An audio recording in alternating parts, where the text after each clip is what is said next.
Okay, should we get started? Bismillah, Bismillah, walhamdulillah, wassalatu wassalam ala rasulillah, wa ala alihi wa sahbihi wa barak wasallam. Assalamu alaikum wa rahmatullah. So we're going to start the 12th hadith today in the 40 hadith of Imam Nawawi. It's a collection, if people want to pull that up. Hadith number 12. Is it on? Yes.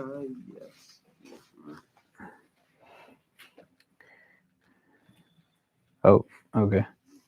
Yep. There we go. The people have it. Hadith number 12, the 40 hadith. Is that for me? Oh, okay.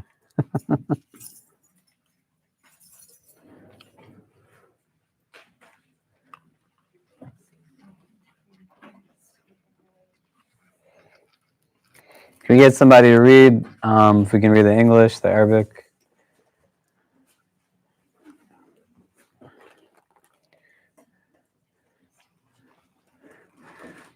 Anybody feel like reading? Your phone died? Oh no. What are you going to do? You want to read? Yep.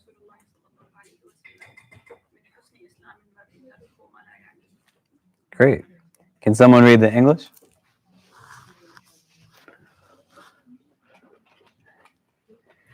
Will somebody read the English? Can someone? Yeah, go for it. Authority of Abu Hurairah, may Allah be pleased with him, who said, the Messenger of Allah, peace be upon him, said, part of the perfection of one's Islam is his leaving that which does not concern him. Great. So this is a new hadith, and this hadith comes up in a lot of different listings in a few different ways. Imam Abu Dawood, rahimahullah, who has a major book of hadith collection, the Sunan of Abu Dawood, he cites this as one of 4 foundational hadith that make up all of Islam. So it's a quarter of everything that one would need for understanding our religion from like his compilation of hadith. He says if you have this and 3 other hadith, then you have everything that you need in terms of the hadith literature. So the first hadith that he looks at is the first hadith that we read in this text, إِنَّمَا الْأَعْمَالُ بِالنِّيَّاتِ, that indeed actions are by their intentions. The second is this one, مِنْ حُسْنِ إِسْلَامِ الْمَرِّ تَرْكُهُ مَا لَا يَعْنِيهِ, that from the beauty of one's Islam is that they leave that which does not concern them. The third, he says, is that no one of you truly believes until he loves for his brother what he loves for himself. And then the fourth is the hadith of Nu'man ibn Bashir that we looked at also, that says the halal is clear and the haram is clear. Right? So he says if you have these 4 hadith out of his compilation of about 5,800 hadith, those are all the 4 hadith that you need. Right? That can serve as a basis. Some would say that it makes up a third of the hadith, like 1 out of 3. Some say it's the equivalent of half of everything of Islam, because they would divide Islam into 2 groupings, like what you do and what you don't do, right? So action and inaction. And some would say like this particular hadith is basically what Islam is about, because embedded within the idea of leaving behind what doesn't concern you, it is then also consequently telling you to go towards the things that do concern you. And that's what Islam is about. Does that make sense? So it's seen as like a very important part of the hadith literature and the foundational aspects of what this religion is about.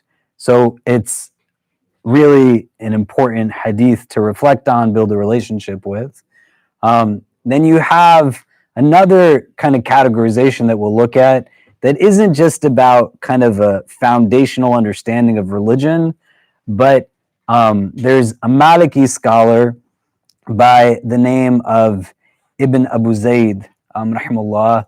He was known as one of the great Maliki scholars, and he cites this hadith as one of 4 hadith that become the foundations of just etiquette and good character in our religion. So it's nuanced a bit to being particularly about like good adab, right? How we kind of engage with the world around us, how we treat others. And this is a big part of our religion. The Prophet ﷺ, he says, إِنَّمَا بُعِثْتُ لِيُتَمِّمَ مَكَارِمَ الْأَخْلَاقِ, that I was sent to just perfect good character, good conduct, you know? And everything goes back to kind of how we treat others. So if you're at Jummah on Friday, how many of you were at Jummah on Friday here? Yeah. So we talked about like a couple of, we talked about this, another hadith where the companions asked the Prophet ﷺ about a woman who, you know, prayed in the night and fasted in the days and gave a lot in charity, but her neighbors were harmed by her tongue. And the Prophet said, La khayra fiha hiya min ahli nar. There's no good in her. She's from the people of fire, right? May Allah protect us from it. And then they ask about another individual who just prays like the prescribed prayers, does the 5 daily prayers, gives a little bit in charity, but no one is hurt by her tongue.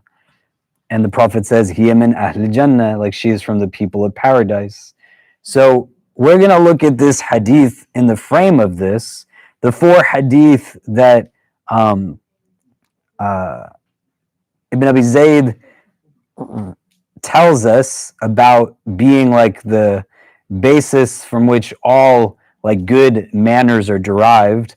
The first, he says, Man kana yu'minu billahi wa bil yawm al-akhir falyakul khayran aw liyasmut, that whosoever is habitually believing in Allah and the last day, let him speak good or be silent.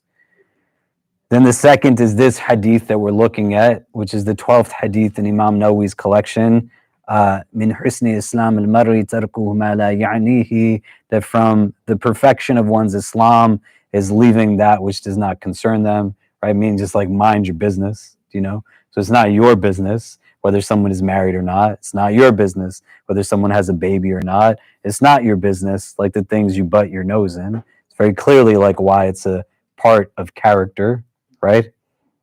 The third is the hadith of Abu Hurairah radiallahu anh, where a person asked the Prophet ﷺ for like advice, but advice that they can implement that doesn't have a lot of like complexity to it, right? So give me advice. And the Prophet says to him, La taghdab, do not get angry.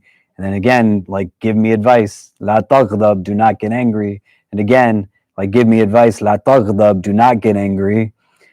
And then the fourth is, none of you will believe until he loves for his brother what he loves for himself, you know, by extension, sister.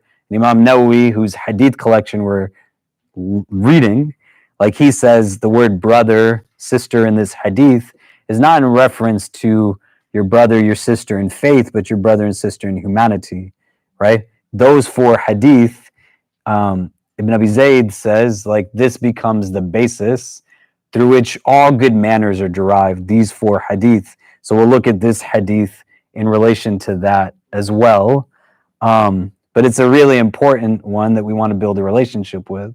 And it's also an important hadith to look at from a different frame, which the Prophet's like communication, one of the ways it's qualified in, it's described as being concise, jawami in its nature, like few words with deep meaning, right? So there's not a lot in the text here, right? Min husni Islam al-mar'i tarkuhu ma la ya'nihi. It's a handful of words, but there's so much that can be extrapolated from it. So we should be trying to like build relationship with the meanings of this, but memorizing it also is important so that it comes to mind when we're trying to figure something out, right? That from the beauty, the perfection of one's Islam is leaving behind what does not concern them. So why am I in this person's business, right? Like, why am I gossiping? Why am I backbiting? Why am I watching what I'm watching? Like, why am I spending the amount of time that I'm doing? Because the inverse is also then a part of it, that a part of your Islam is that you should be engaged in things that are of a concern to you, that play some kind of level of import, right?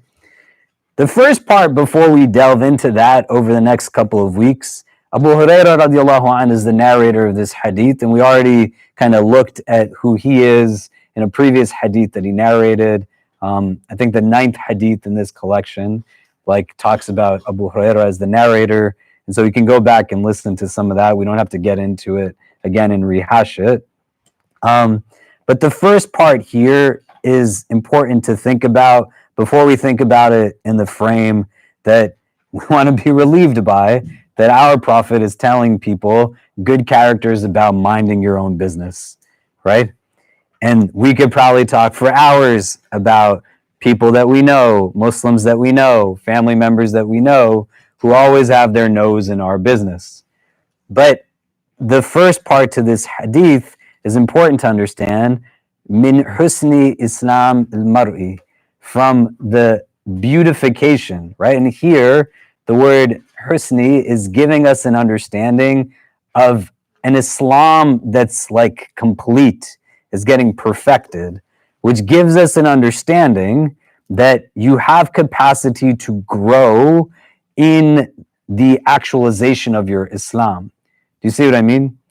Right? And you think about it from the standpoint of our community, we get in a given week, alhamdulillah, anywhere from like 2 to 5 people a week who take their shahada here. Do you know? May Allah make it easy for them and make all of us from amongst the best of their supporters and one another.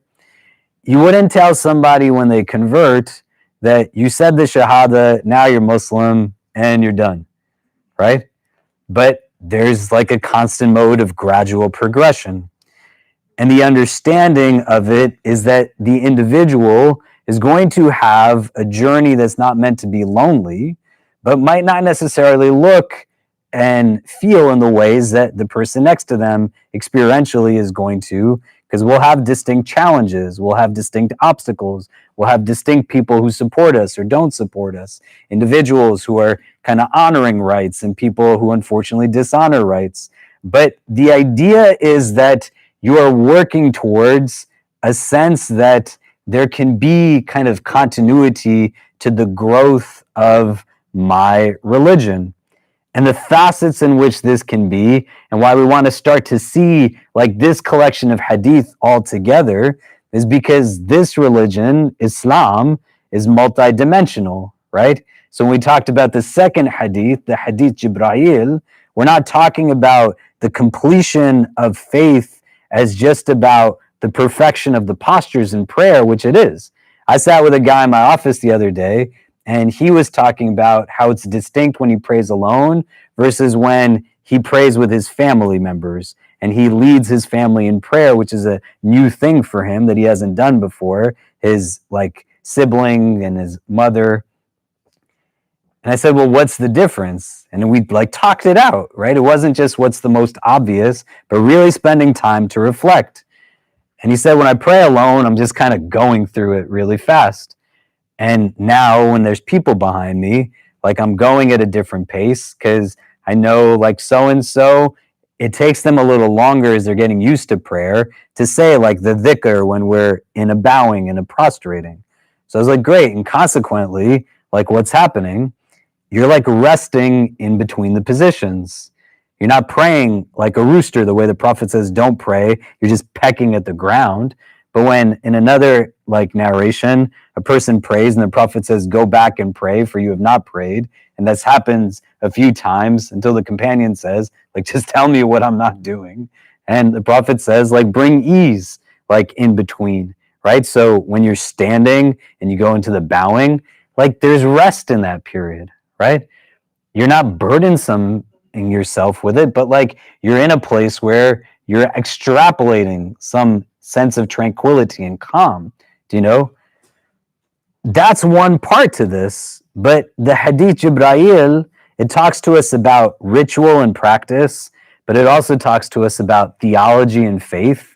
It also talks to about spirituality, ihsan, the capacity to work towards betterment and movement in each of these arenas.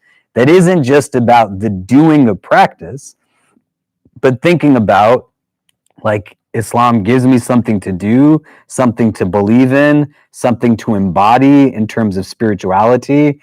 And then the fourth piece in that hadith, the angel asks about the hour and the signs of it and everything that kind of ends up. So it gives us something to get ready for, right? In each of these things, we have this kind of sense that I can bring this aspect of this hadith to that. There's always room for me to kind of have growth in some part of these different dimensions of my religion. I'm not supposed to just kind of stop at a certain place. Does that make sense?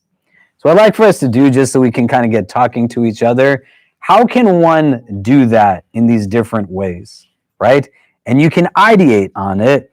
But for example, if I'm looking to kind of enhance in my prayer, there's a difference between me praying at home versus me praying alone at home versus praying with people at home versus praying in the masjid, right?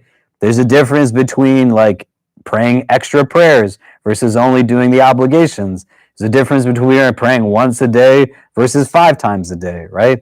Because we can understand kind of through an illustrated case study of prayer, there's a lot of different ways that we can think about that, right? Like the chapters of the Quran I read in the prayer, whatever. Do you see what I mean, right? So in these other applications, how do I begin to move forward in that part through this construct of understanding that there's modes through which I work towards like the completedness of my religion in and of itself? Do you see what I mean? Does that make sense, the question, right? So if I was to have starting points on this, how would I start to do that in the different frames and facets through which I can? Like, what are things that would give me the capacity to even work towards starting to do that, or like even begin to understand my religion in this way as something that could be a work in progress, but I'm actually progressing still nonetheless. Do you know? How do I like build upon it? What do I need? Like the tools, the mechanisms, what parts of me like could I apply this to? Does that make sense? So we can talk about this just a little bit. What do we kind of bring up for ourselves in that first part of the hadith? Min husni Islam al-mar'i, from like the completion of one's Islam, and individuals like practice, like my religion, right? What's coming up for me in that regard? You just turn to the person's next to you, talk it out a bit, exchange names if you don't know each other's names, and then we'll come back and discuss. But go ahead.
Okay, so what are some of the things that are coming up?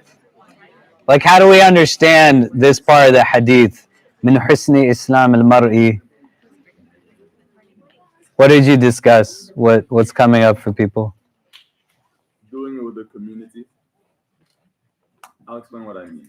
I was thinking with Solo here that for recreation, I play basketball. And when you're in that group, that's all that's talked about. It's a melting pot of basketball. But if you're practicing Islam by yourself, you have no one to bounce off of. You can't really see how far you've grown. But when you're in a community of other people on the same path, you see, Solo's doing this, let me learn from him. She's doing this, let me learn from her. So the community allows the melting of ideas and the growth. Great. Community can help foster some of that. What else? What else do we discuss? Yeah. Just being mindful of my mental state before I pray and stopping whatever I'm doing 10 minutes prior to praying. Because what I've noticed is what you said, I always feel called out when you say things like, don't pray like, no, for real, don't pray like a rooster. Like I'm just rushing through it to get it done and not really connecting with my heart. So if I stop and take a moment to like even meditate before I pray so I can just connect deeper, that's kind of one of the things that works for me. Okay. Other things, thoughts that come up? Yeah. We were discussing I was saying, figuring out why is it, what is your reasoning behind it, other than just saying that it's, an obligation, and what is your relationship with your creator could help a lot because it'll create more understanding, which would make you want to treat it with more respect. Yeah. If we look at tangible examples, right, not in an unhealthy mode of comparison, but like Imam Nawawi, rahmallah, for example, whose 40 hadith collection we're looking at, he dies at a fairly young age. He's not married. And one of the reasons they attribute to his early death is that he refused to eat like foods from the locale because he believed the lands were unjustly usurped by governmental apparatus. So his social justice orientation, it values and ethics. Do you know what I mean? Let's all assume that all of us in this room believe that Imam Nawawi is a good Muslim, right? He was. May Allah grant him peace. Do you know what I mean? It's not an unhealthy mode of comparison, but if we look at someone like Imam Nawawi, we look at the people who are the narrators of these hadith, Abdullah bin Mas'ud, right? Khadija bint Khuwaylid, the people we talk about in the Sirah class, they're in a place where the development of their Islam we could say is categorically different from where we have developed in our relationship to our Islam, right? Is that like a safe, could you say, like, I'm a better Muslim than Khadija radiallahu ta'ala anha was? No, probably not. I mean, you could say it, but somebody would be like, you're dumb, right? Do you know? But the understanding that we share La ilaha illallah, we can say, like, yes, we have belief in this thing, but the progression forward in the actualization of what the faith has the capacity to call one towards, there were some people who they serve as exemplars to us of what is actually intangibly possible. Do you see? And here, this hadith is framed in this construct that you actually have the ability to improve and grow your Islam. And with a recognition of that, I then have to say, well, what am I buying into that is getting me to a place that I want to do that? Like, why do I want to stop 10 minutes before and unplug from whatever it is that's going to have me pray like a rooster? Why do I want to do that? What is it that is yielded through now not just going through the motions, but with a sense of self-actualization and awareness, thinking about what the overall yield is if I engage in this, not rotely and regurgitated, but in a way that it informs now my pursuit of contentment. And that doesn't come from saying, I'm good just standing where I'm at. Some of the people did this, right? There's a Bedouin who comes to the Prophet and says to the Prophet of God, like, tell me what this Islam thing is about. Do you know? And the Prophet says to him, like, basically to do the 5 pillars of Islam. When the Prophet says this to him, he says, I'm not doing anything else. And then he walks away. Do you know? The Bedouins spoke to the Prophet different than the companions spoke to the Prophet who were from, like, the city, right? Like city folk versus non-city folk, right? And sometimes there's a blessing because the Bedouins would ask the questions that needed to be asked also, that sometimes the people who are always around the Prophet, out of adab and deference, they weren't asking in that way. Do you know? And when the man leaves, the Prophet says, if he sticks with it, like, he's a person of Jannah. But in that same hadith collection, you're going to find a hadith where the companion asks the Prophet ﷺ, what's this deen about? And he tells them to do those rituals and that much more.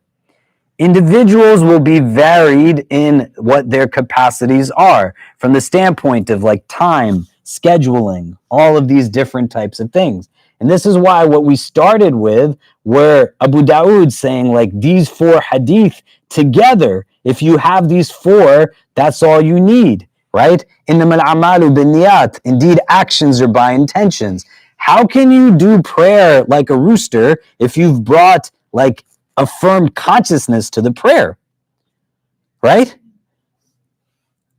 In al-halal bayin wa in al-haram bayin, that indeed the lawful is clear and the unlawful is clear.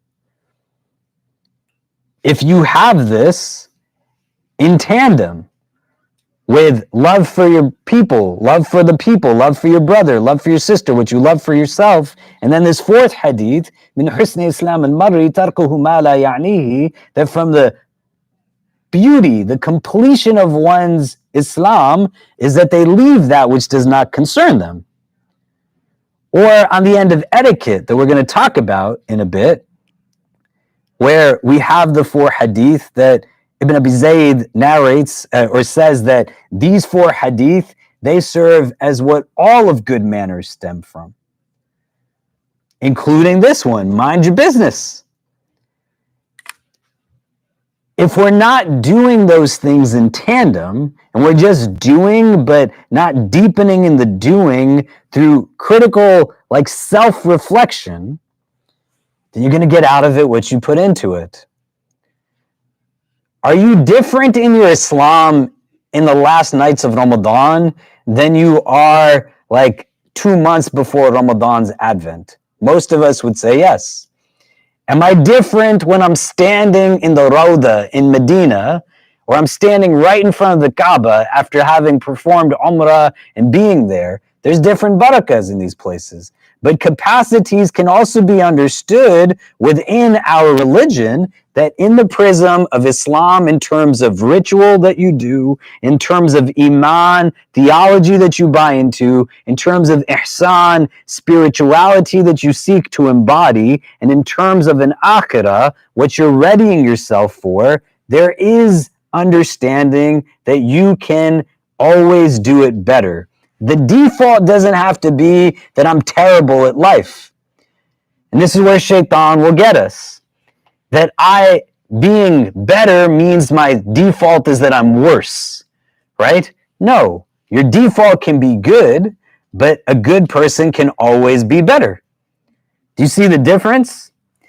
Embracing that can also leave us open to the idea that I'm being an idiot in certain parts of my life. Which we'll get into after Maghrib. I just spend tons of my time in pursuit of stuff that has like no concern whatsoever of mine present in it. Why do I watch all the stuff that I watch? How has it helped to actualize min husni Islam al-mar'i? Why am I spending like hours, not even in pursuit of things that are detrimental or like the absence of benefit? There's just nothing to it. No benefit, no detriment. It's just passing like minutes into hours. And some of it stems from this idea, I don't think I'm one of the people that actually is entitled to improve on my Islam. Somebody else is the person who's supposed to be praying in the masjid, not me. Somebody else is the person that's supposed to be reading the Quran, not me. You adopt now a mode of introspection that creates a sense that I'm not good enough to actually be better at this thing. And how does that come from anything other than a place that is adversarial to us? Like if you buy into this religion, you have to buy into the reality that shaitan exists. May Allah protect us from his waswasa. You have to believe in the reality that you have a nafs, a lower self, that you're combating with each and every day for control over your inner being, your heart. May Allah make our hearts sovereign over us and make us those who make decisions through our hearts and never at their expenses. But a bunch of us don't wake up every morning saying, hey, like, what can I do for my Islam today? What can I do for the betterment of my iman today? How do I embody more so an understanding that will increase ihsan in my life today? And some of it is because we're distracted by what doesn't concern us. And some of it is because we don't think we actually are the people who are supposed to be doing that. The people who dress a certain way, they're the ones who are supposed to do that. The people who have memorized a lot of stuff, they're the ones who are supposed to do that. The bar of entry into this religion is not up here, it's purposely down here. But once you enter into it, you're in it. And then you can decide, am I going to stay the same as when I joined it? Or am at some point, I'm going to be in a place where I'm willing to adopt movement through this. Do you see? And I don't have to think about it in ways that are problematic. Everybody's better at it than me. Or like defining levels through which Islam can exist within me in certain ways. You got to start somewhere in order to get somewhere. You got to be a student before you're a teacher. No one is an expert until they're first a novice at something. But the idea is to think about it as something that actually has that kind of capacity. Do you see what I mean? And that I haven't like hit a ceiling. I'm just like getting going every tomorrow that I'm blessed to experience this. And can I wake up and tell myself that like, hey, you know what, Khalid? You deserve to grow in your Islam. And you should want that for yourself. You should want to grow in your iman. You should want to grow in your taqwa. You should want to grow in your tawakkul, but not in a way where the inner voice is self-deprecating and saying that, look at how terrible you are, but in understanding that the step of saying it has capacity for growth then goes hand in hand with saying, I have to want that for myself too. Like, I want to be the person who, if I'm struggling getting all 5 in a day, then I'm working towards that. I want to be the person who, like, I don't pick up the mushaf, I'm going to see who Allah tells me who He is through His words, not some angry person on a pulpit, right? Not somebody who uses religion to weaponize, like, why it's okay for them to treat me a certain way because I'm younger than them or something to that extent. Do you know? And overcoming that obstacle becomes imperative so that we can get to a place that I can think about my Islam in this way, that is qualified by this term of husn.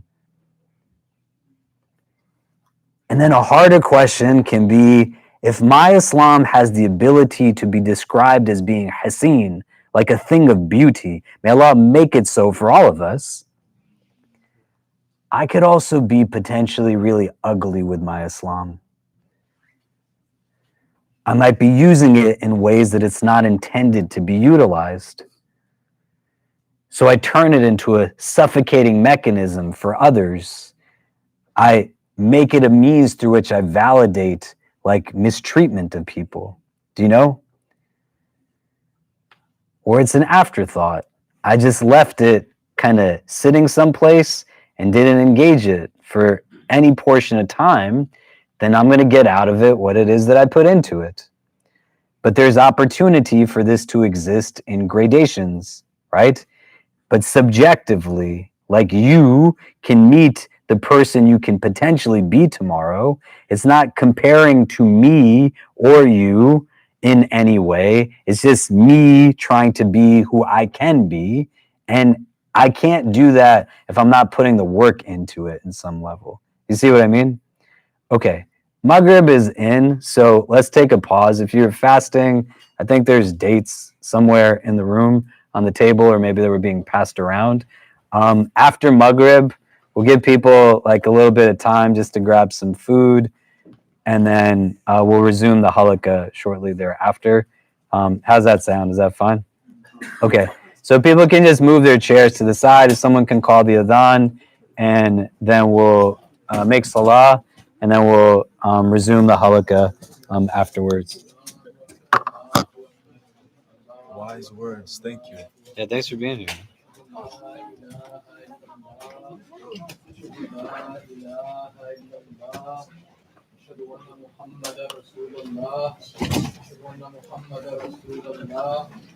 هيا الصلاة هيا الصلاة هيا على الصلاة هيا على الصلاة الله أكبر الله أكبر لا إله إلا الله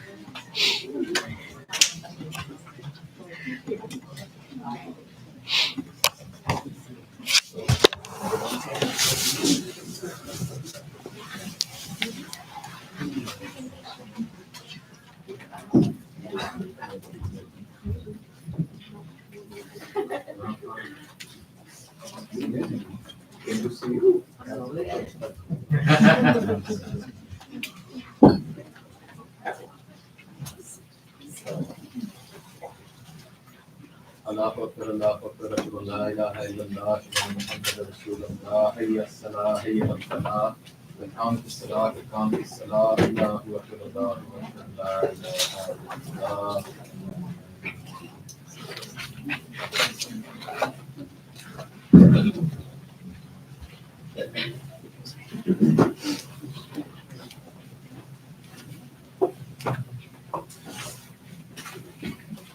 الله أكبر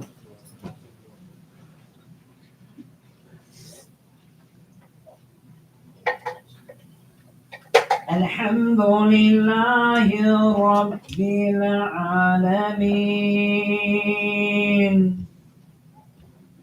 الرحمن الرحيم مالك يوم الدين إياك نعبد وإياك نستعين اهدنا الصراط المستقيم صراط الذين أنعمت عليهم غير المغضوب عليهم ولا الضالين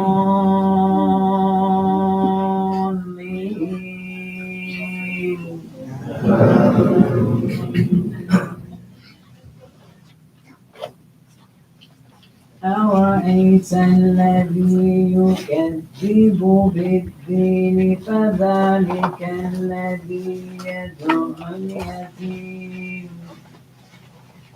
ولا يحض على طعام المسكين فويل للمصلين الذين هم عن صلاتهم ساهون الذين هم يراءون ويمنعون الماعون الله أكبر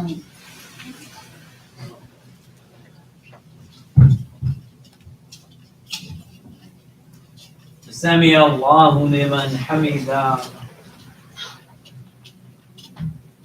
الله أكبر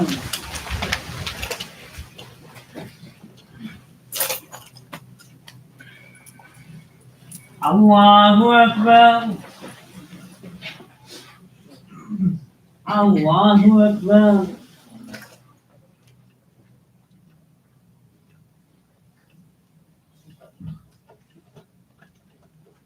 الله أكبر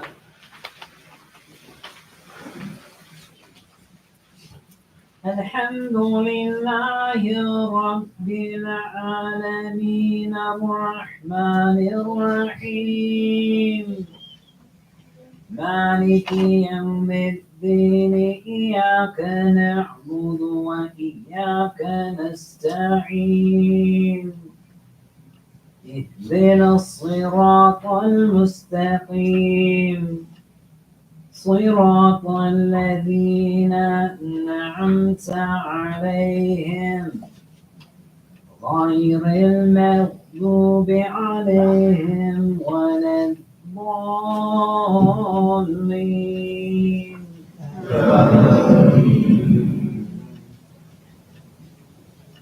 إذا جاء نصر الله والفتح ورأيت الناس يدخلون في دين الله أفواجا فسبح بحمد ربك واستغفره إنه كان توابا الله أكبر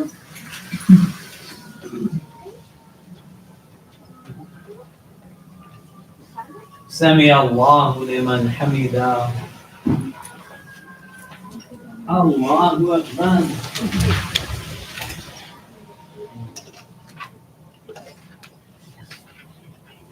الله أكبر الله أكبر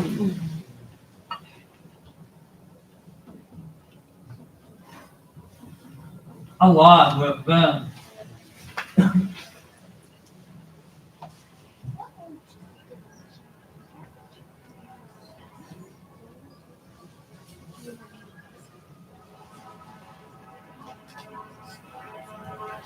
الله أكبر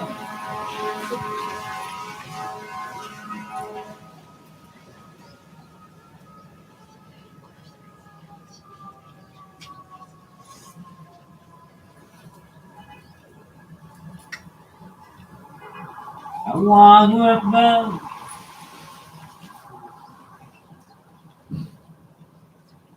سمع الله لمن حمده الله أكبر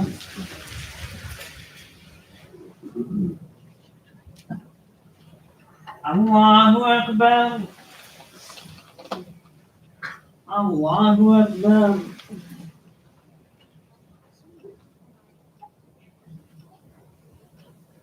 Allahu Akbar.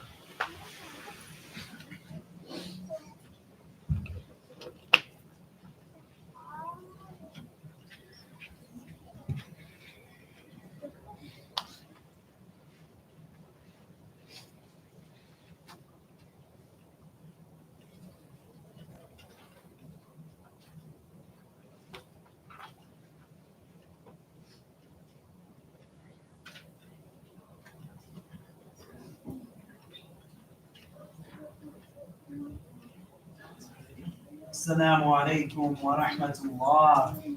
السلام عليكم ورحمة الله.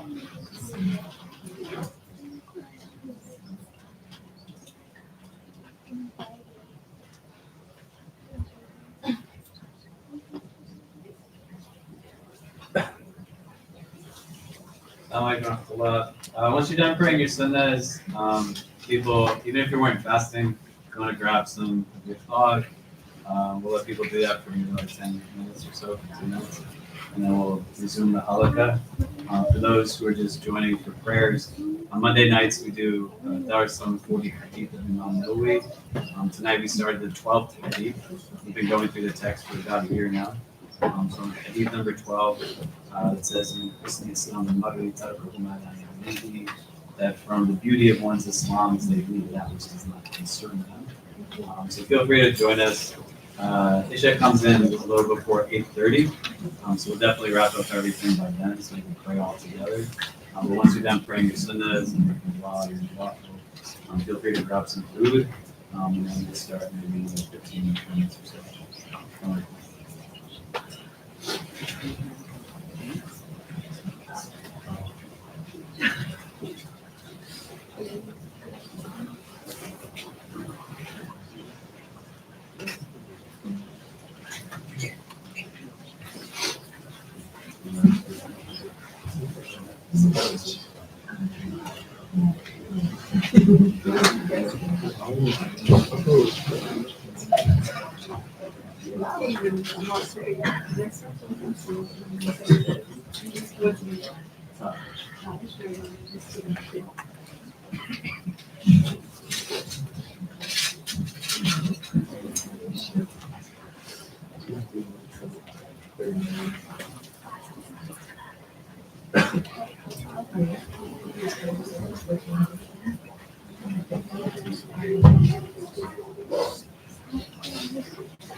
You gotta keep turning.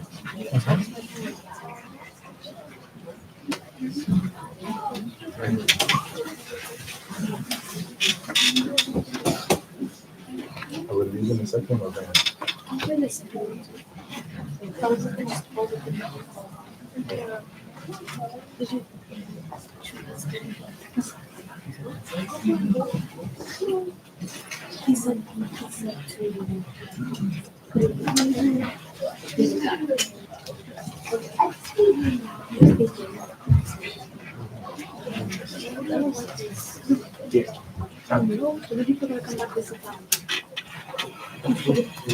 What's the vision?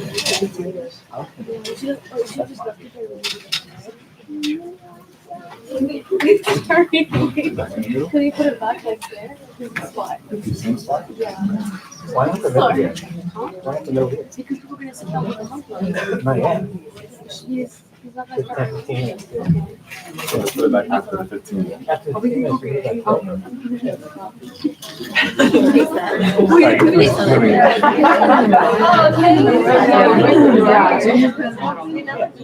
Because the plates are all the way over there, and then all the plates over here. Yeah, separate. So you should do it in the middle.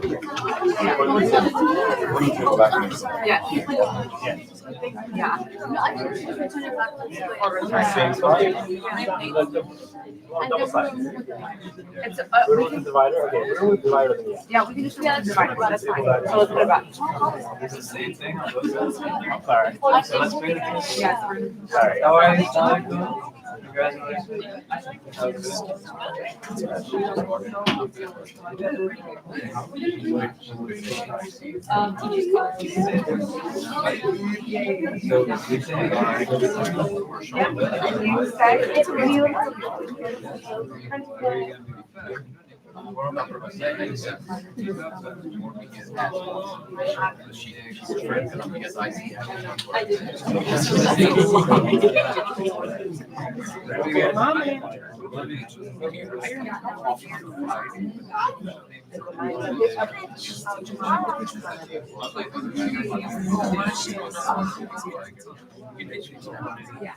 I didn't get it.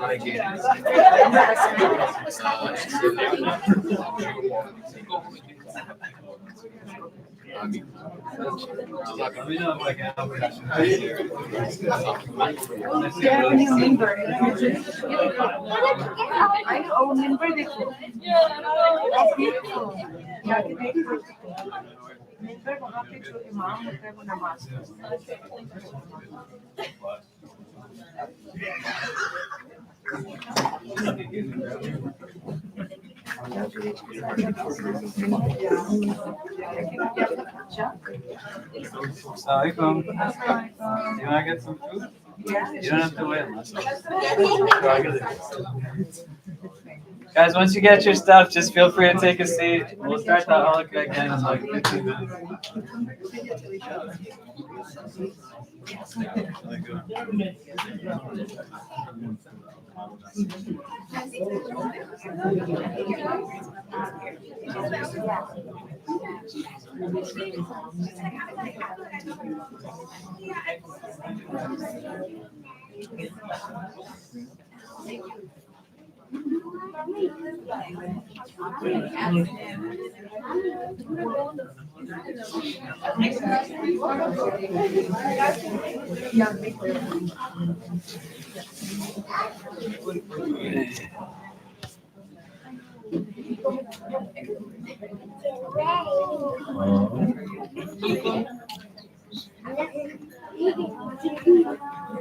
TV, what's that? What show is that? What show is that? He said it's live. Yes, you're right.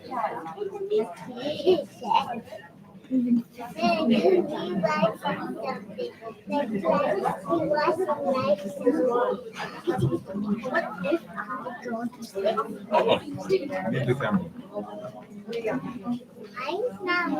Yogurt free बेटा yogurt खाएंगे ये boys का section है आपको लड़कियों के section में जाना है अब योगर्ट आपके लिए भी है मैगलिन भी है डेट्स भी है माशाल्लाह से अस्तगफुरुल्लाह ऐसे कैसे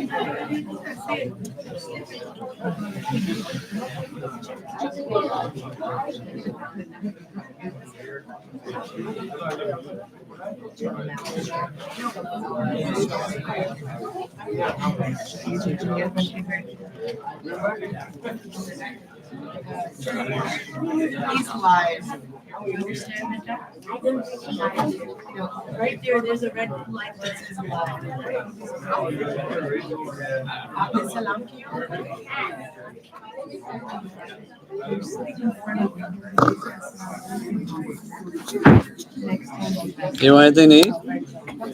Grab a Oh, yeah? Sound like it, man? Did I make a plate for you? No, it's okay. You sure? Yeah, yeah. Thank you. I'm good. We'll see. We'll get people to sit down. Maybe get started soon.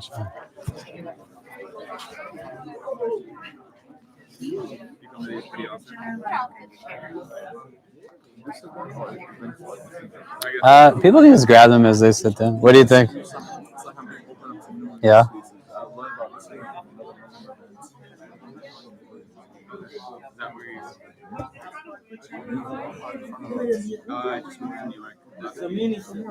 from So You're frustrated. very much. Are you a student or a guest? I'm a student, but not an educator. I'm like in my master's.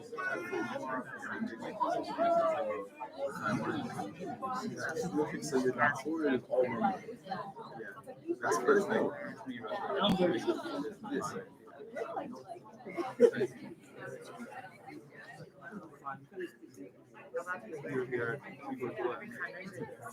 I guess. The friend that could come here.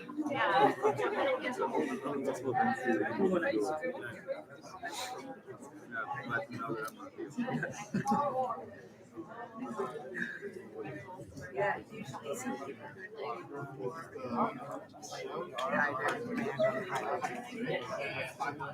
I just found out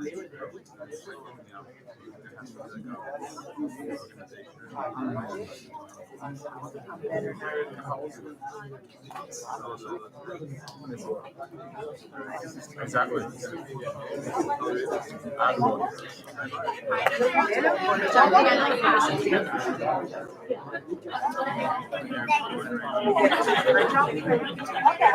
Do I look it?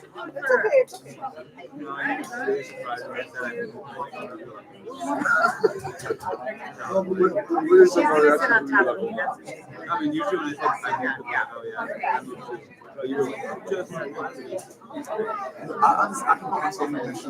You think that's a good idea? Should we let people eat first? I feel like were you here last week? Oh yeah. Last week I think we had people eat after. I don't know if that was better. Last week there was there Chinese food upstairs? That was on a Wednesday. Yeah. No one's very like he said basic, but why is that basic? That's not basic.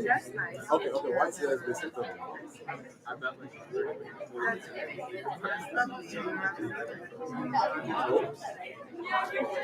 Okay, let me give you a point of reference. Ever been to Harlem? I wish I could. Harlem is a big Senegalese community. It's just The Senegalese person there over so hard. Pakistani there over the African. It could be flipped in here. We're in the Upper West Side. So, Okay, you know your language? Yeah. So look at that's a point of I don't think the taxes are too expensive. I didn't much.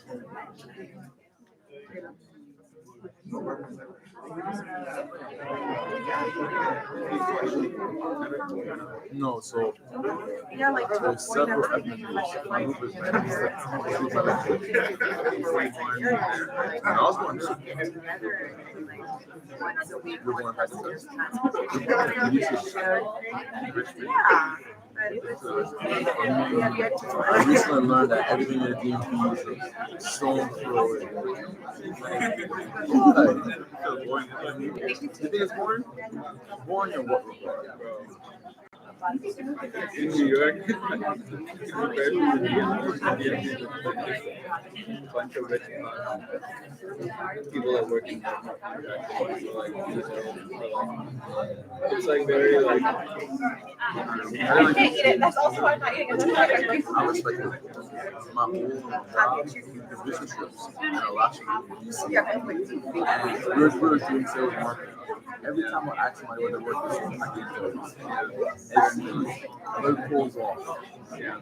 There's not a lot going on. It's like really like fresh and like really happy. Like, I don't know, there wasn't enough going on. Have you found that yet? Yeah, I lived here 3 months last summer in Tesla Water. I wanted to do it. And I loved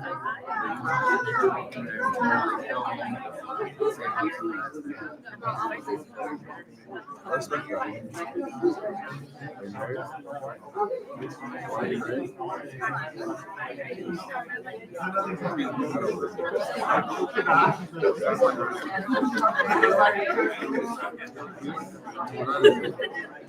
Honestly, I like this. I like a moment so good. That's how we feel like a moment so good. The most part is actually focus on the fact that so good, looking like peace and rainbows.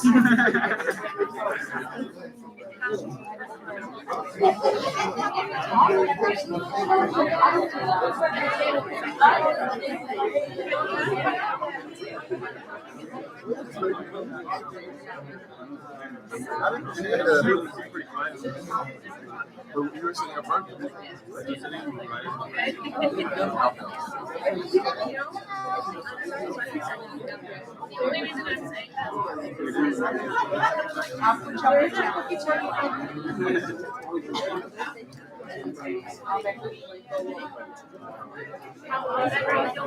No, we see for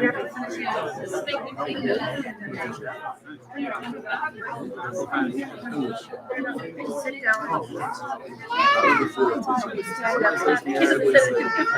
The teacher is the second most influential person behind the parents. Why'd you eat it? Yes. Just one. Yeah.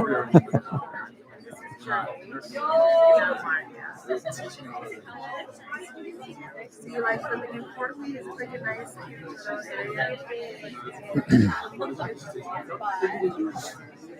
You watch your face and say that why. I learned the psychological factor. They say, they touch your face, what they're saying, they feel a way about it.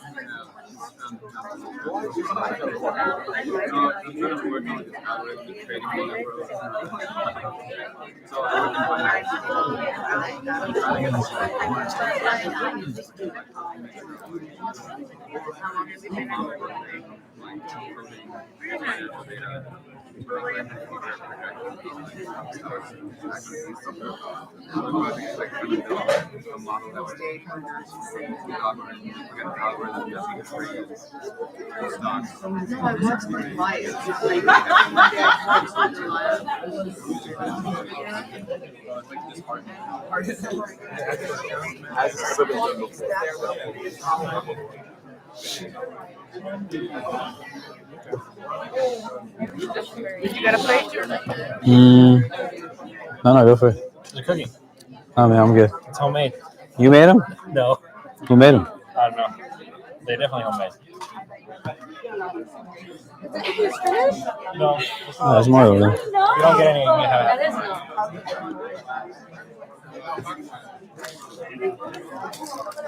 It looks so good. Why did you just grab the bucket away from that man? So you could take all. So you could take all the left cookies. No, it's okay. No, I'm just joking, man. So, I'm just bothering him.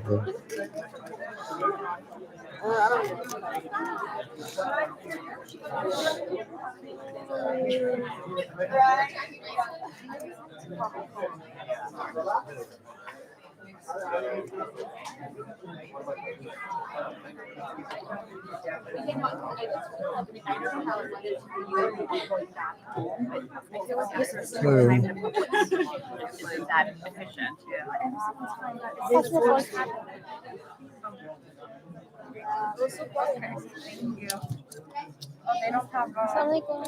Alaikum, how are you? Good, how are you? Good, alhamdulillah. It's good to see you for a hot second on Saturday. Well, I saw you. You didn't see me. Oh, you were there? Yeah. Oh, I didn't know. Angie, if Medina needed someone to sit with, she could come sit with us. My wife and my sister and my mom are there too. Yeah. There was a lot of people. There were a lot of people. It was really nice. I'm sorry I didn't realize you were over there. Oh, no, that's okay. There were a lot of people. That was my first time there. It was lovely. It's a really beautiful space, right? I like that we have forks for the peanut butter spreading here. Innovation. Yeah.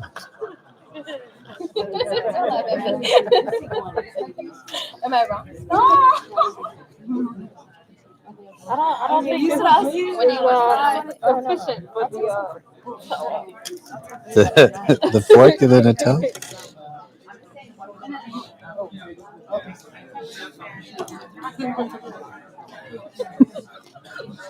Alright. Why don't we have knives? And a mirror now. Can you pass me that Nutella bucket? Thank you. So we're gonna start in like 5-6 minutes. If anybody wants to grab more stuff.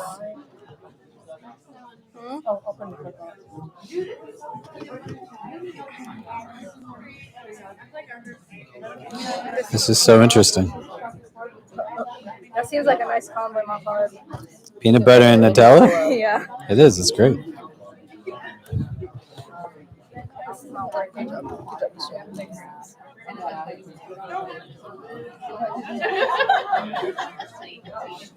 Is that here? Try this. Yeah, This one's a little softer. Okay, thank you. That's a fork also. It's okay. But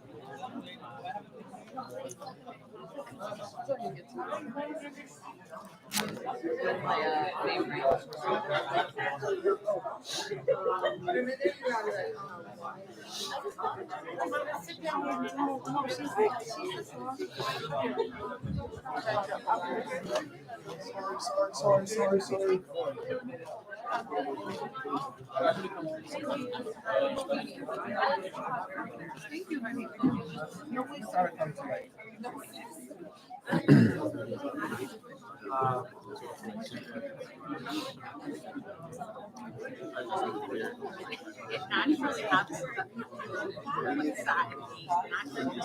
there we go.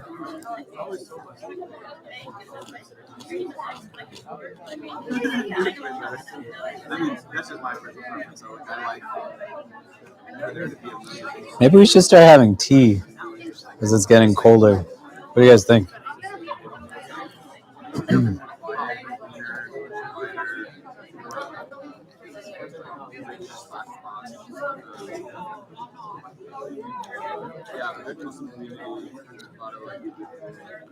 I think general population is like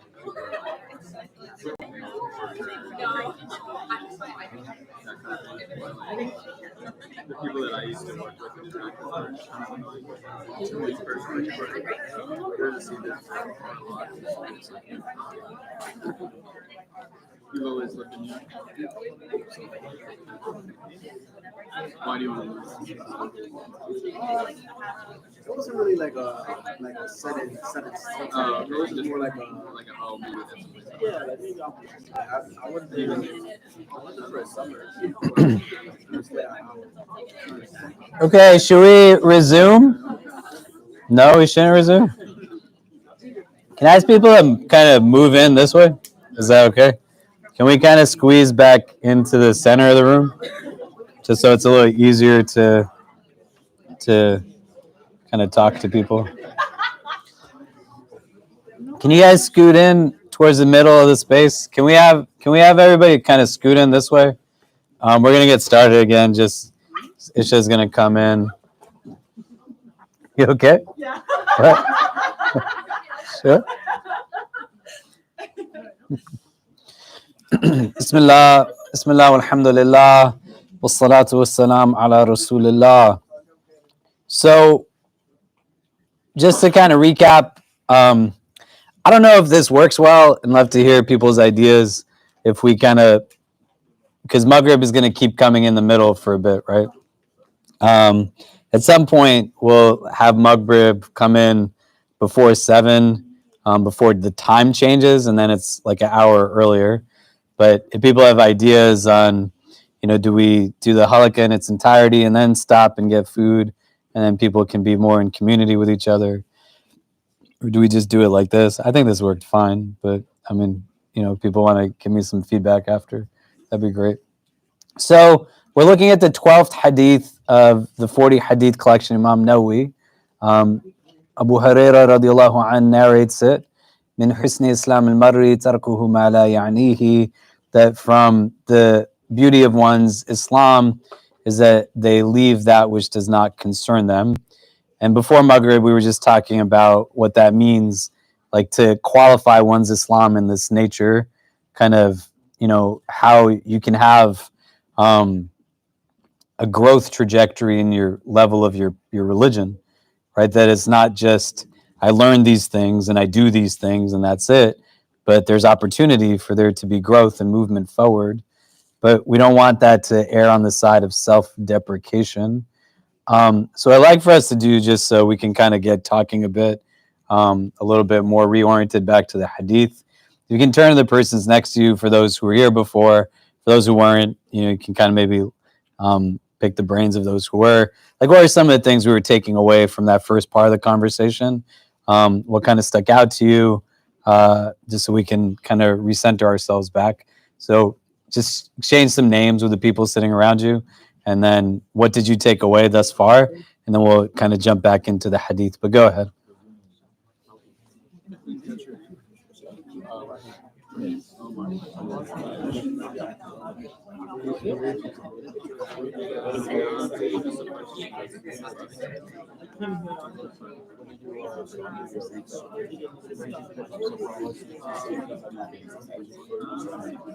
Just like learning about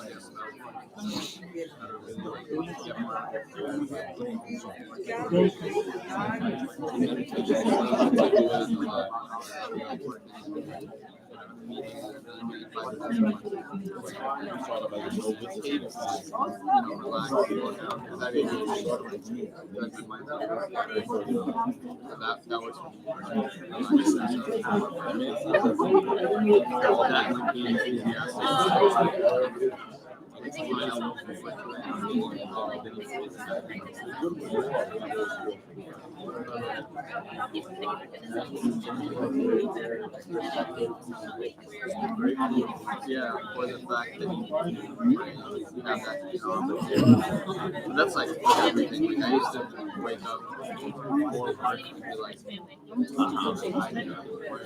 do this every day for like 12 months. And then that's like kind of just changed my whole perspective of how I saw things. Like, actually enjoying myself like 50% more than when I'm you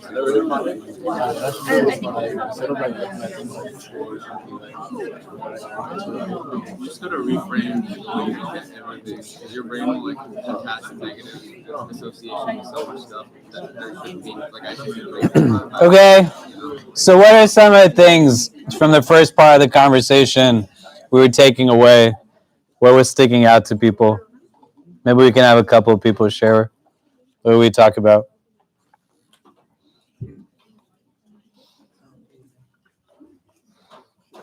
Who wants to start?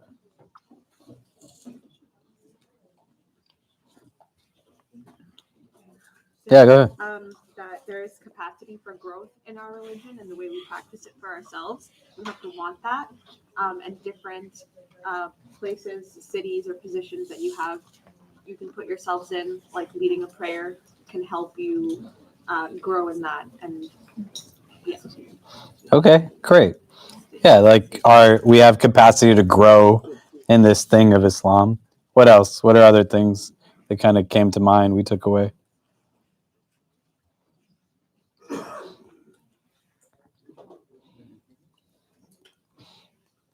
Amazing. Yeah, go ahead. Be mindful in prayers, like when you're praying, be mindful of what you're reciting. Maybe take some effort to, if you're like, let's memorize 5 or 10 surahs, take some effort to know and understand some of the ayats, or like just even like meaning summary of some of the ayats, so that you can relate to when you're praying.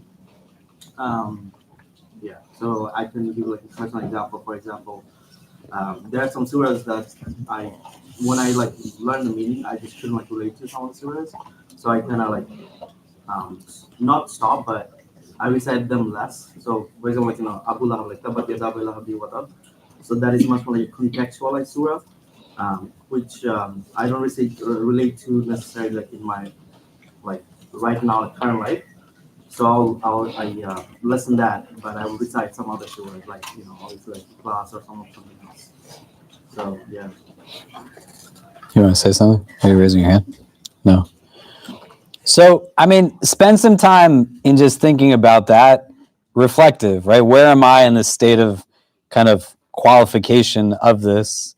It's not necessarily measured through a quantifiable metric. The idea isn't to do more or less as such. And sometimes it might be, right? Like, you can't necessarily have a mode of beautification if you're just not like you're picking and choosing what parts of it I do and I don't do? Because how can it yield you as a set of exercises, what it is? It's like if somebody said, I buy into La ilaha illallah, but not Muhammadan Rasulullah, you could say, well, that's not Islam, right? Like you need the whole thing. So somebody said, I'm like down with Fajr, but like Maghrib, I don't really know about that. Do you know? Like, no, they're 5, right? You might struggle with praying all 5, and that's a different conversation. But in being able to think out how I relate to this thing in its entirety and seeing it through the prisms of these multiple dimensions, right? So revisit the second hadith, the Hadith Jibreel, that gives us these 4 things, right? Islam gives you something to do, something to believe in, something to embody, and something to get ready for. How do I see beautification or pursuit towards kind of completion in that sense, right? There's continuity to my growth trajectory. So here we also want to shift into a few other things that we're going to try to just bang out as much as we can from between now and Isha time. So we said, like this hadith, there's numerous scholars who equate it to being a very deeply foundational hadith in our tradition. Some say it's like 1 out of 4 hadith that if you know them, like these are the ones you need to know. Some say it's a third, some say it's half, some say it makes up all of Islam in its entirety.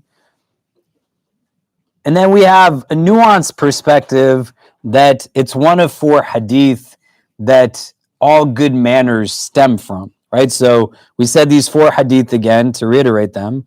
1, Man kana yu'minu billahi wa bil yawm al-akhir falyakul khayran aw liyasmut, that whosoever is habitually believing in Allah on the last day, let them speak good or be silent. Min husni Islam al-marri tarkuhu ma la ya'nihi. This hadith we're looking at, that from the beauty of one's Islam is leaving behind that which they don't know. That the companion came in a 3rd hadith and asked the Prophet for advice, and the Prophet said to him, La taghdab, do not get angry, and said this 3 times, right? Give me advice, do not get angry. Give me advice, do not get angry. Because anger really becomes the seat of all of these issues. Do you know? May Allah make it easy for us. Like we become argumentative. We don't have control over ourselves in a state of anger. And then the last, not any one of you will have belief until he loves for his brother what he loves for himself. These 4 become, Ibn Abi Zayd, rahimahullah, a great Maliki scholar, he says, these 4 become like the basis of what all good manners stem from. Do you know? It'd be hard to say that Islam is not a religion that emphasizes like good etiquette and good manners, good character. Do you know what I mean? In society, also, we have this as a gap, because you can walk into a Barnes and Noble right now, and there's a ton of books that are about self-discovery and how you treat yourself and how you do all of this stuff. You gotta take these apples. Yeah. Somebody, look, she's so nicely passing them out. And you're saying no. Yeah. Please take, there's 3 apples. If everybody takes one, they're perishable. We don't want them to go to waste. Yeah. Huh? They're good, yeah. So they're not even gross apples that we're giving to you. They're good apples. There we go. You took 1. Can we get 2 more people? You want all of them? If no one wants all Oh, take all of them. You're great. Yeah. Amazing. Very good. MashaAllah. Look at that. You could go into a Barnes and Noble and find a book that teaches you how to engage yourself, how to understand yourself. You're not going to find a section that tells you how to treat others. Like there's no genre of literature right now that says, here's this book that teaches you how to fundamentally respect people. Here's how you get equipped with a baseline understanding of how you just interact with different parts of creation, right? This is how you treat animals. This is how you treat trees. This is how you treat everything. Do you know? Why do you think there's such an emphasis in our religion on good character? the metric of what we understand the state of our hearts to be is evidenced in how it is that we treat others and treat things around us. Do you know? Like if you come into this space and you just start throwing date pits around, do you know? The people who literally like cleaned up in front of us, if we leave without saying to them any expression of gratitude, do you know what I mean? Like literally, what did we do in the last 2 hours? Myself included. I sat here, other people set it up. I got some, I sat down and ate it. People are literally passing apples to us, you know? There's not anything that really has to go on, right? What is my heart telling me about me that my mind doesn't even get inclined towards saying thank you to somebody, right? And there's such a deep emphasis in our tradition, and this one especially, right?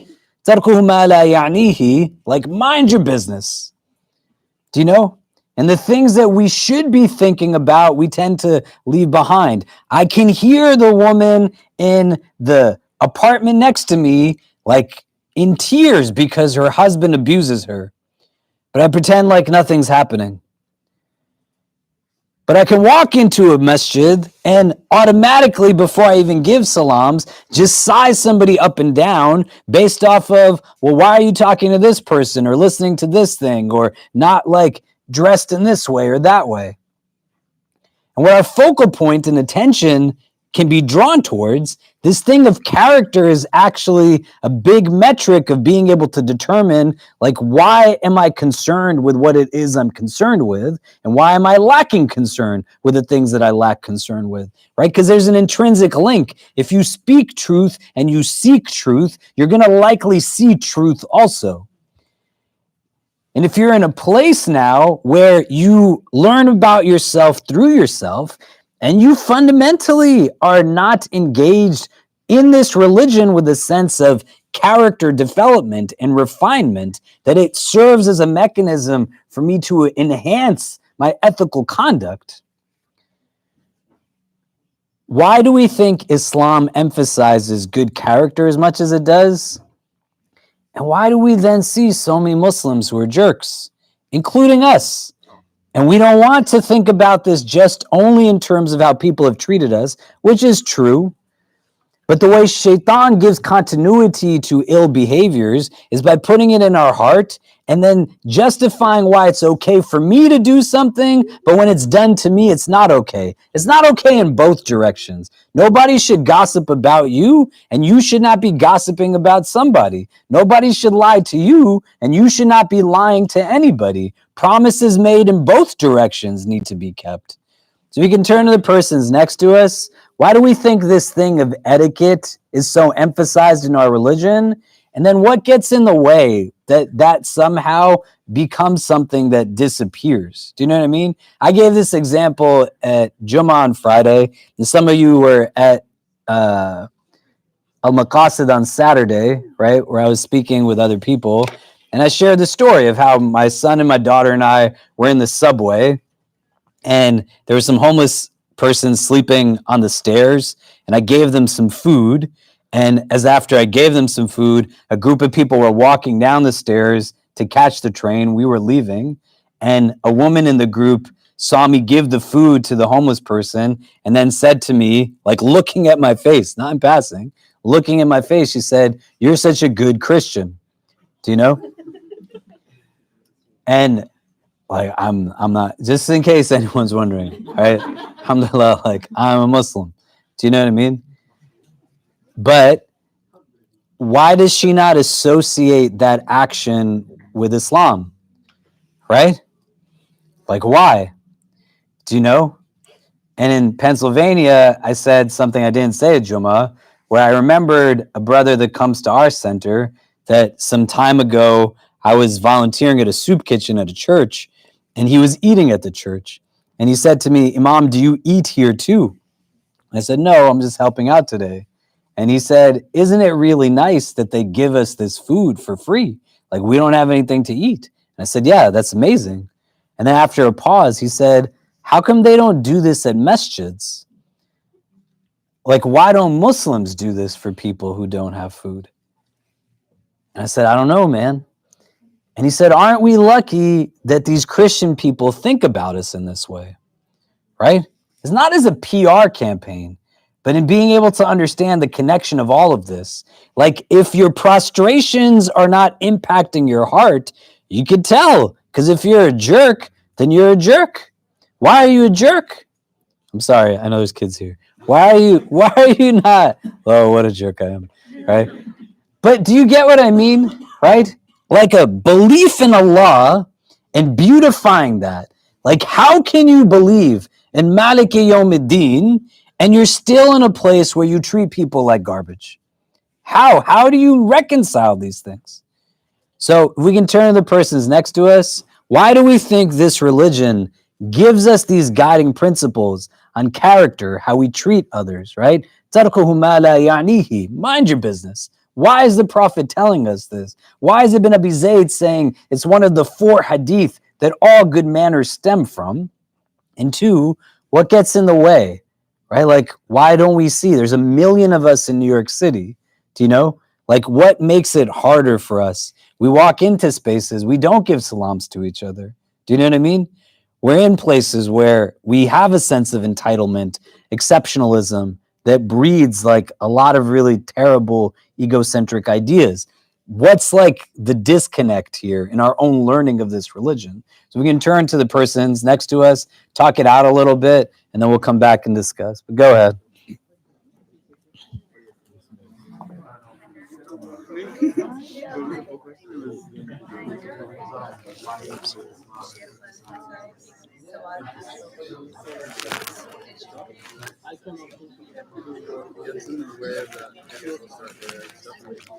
I'll definitely say because it keeps you humble.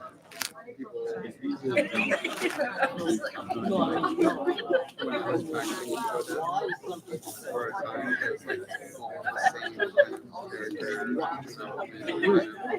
things that Islam will focus on. So making sure that everything that you're going through in your life is spiritually.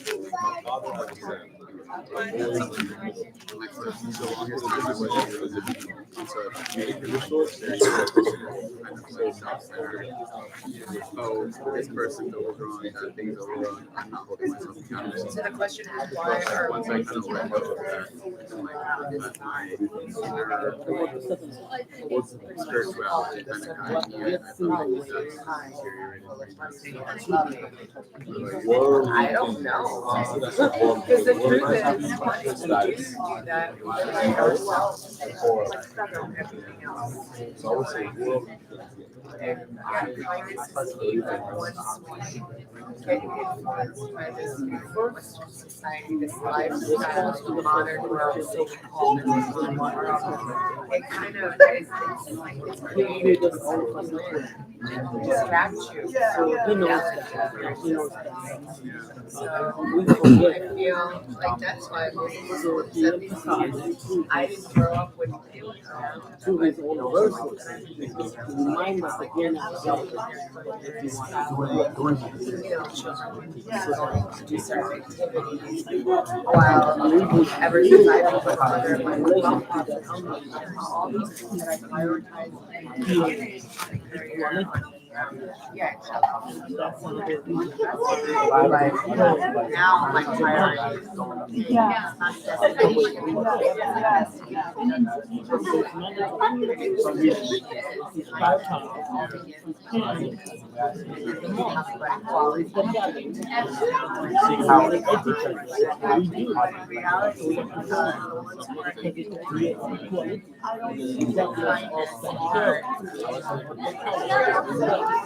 they're oppressed in their own way.